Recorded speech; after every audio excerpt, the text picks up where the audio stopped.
You all right down here, buddy?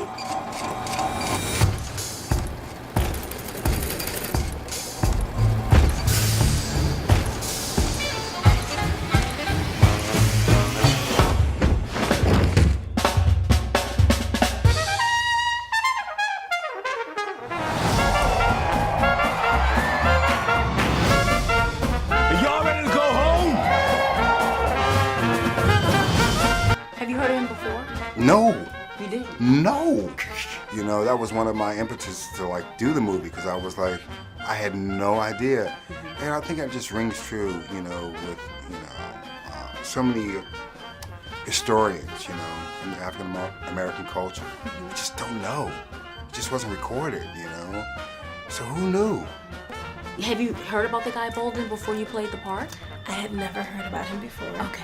When I went to audition for the role, I mentioned it to my mom, and she actually told me that she and my dad had heard about him, but they couldn't, like, really give me too much information about him.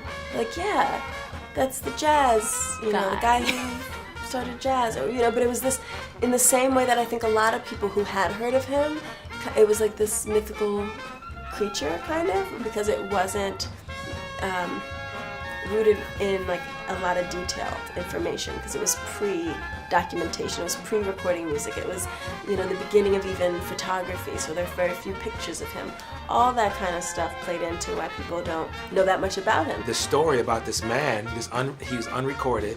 There's like one crazy faded, chopped up picture of him, and yet he was so huge of a figure and a moment in history that we're telling a movie about it. You know? Why do you think they brought it out now? Because like he was the spark, right? You think about, for me, and literally where the music began, Buddy Bolden was the spark that would inspire a young Louis Armstrong. Good evening, ladies and gentlemen. I'm Mr. Armstrong. So this one's gonna go out to King Buddy Bolden, the first king of New Orleans music. What made you decide to do it?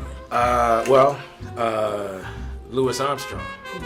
I had been working on my own project, oddly enough, about Louis Armstrong. It was a stage piece when I got the script for Bolden. And it's one of those stories in Hollywood that never happens. I open the script and the first name I see is Louis Armstrong. I'm sitting there with my trumpet and my handkerchief, and I'm like, Wait a minute. yeah. I'm like, come on, are you kidding me? And I know how to sell what you got. How the band's supposed to make more money if we gotta pay you? I put you in front of a white audience. They gonna have to reckon with talent. Play it out!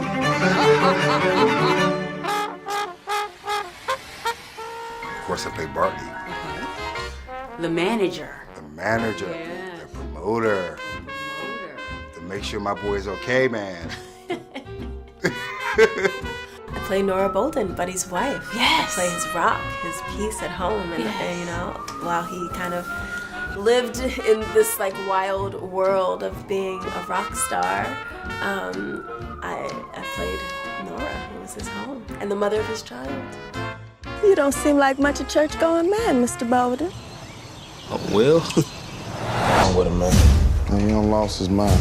What we gonna do here? I was really drawn to the script because it's a story that I just knew hadn't been told yet, and it's such an important piece of American history in the birth of jazz. Why now? Because it is ready now. Now because there are themes happening.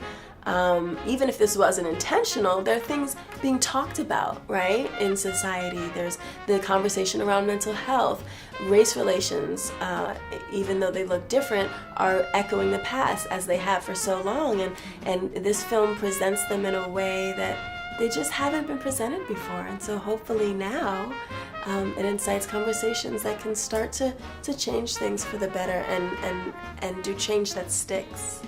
Thanks so much for the interview. Thank you. It was a pleasure meeting you. Likewise. Thanks so much for the interview. Donna, thank you.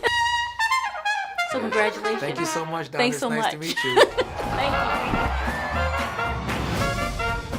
you. Y'all ready to go home? follow me on Instagram at I am Donna Briggs _ or Twitter, Donna Briggs 10. And remember, make every day a great day.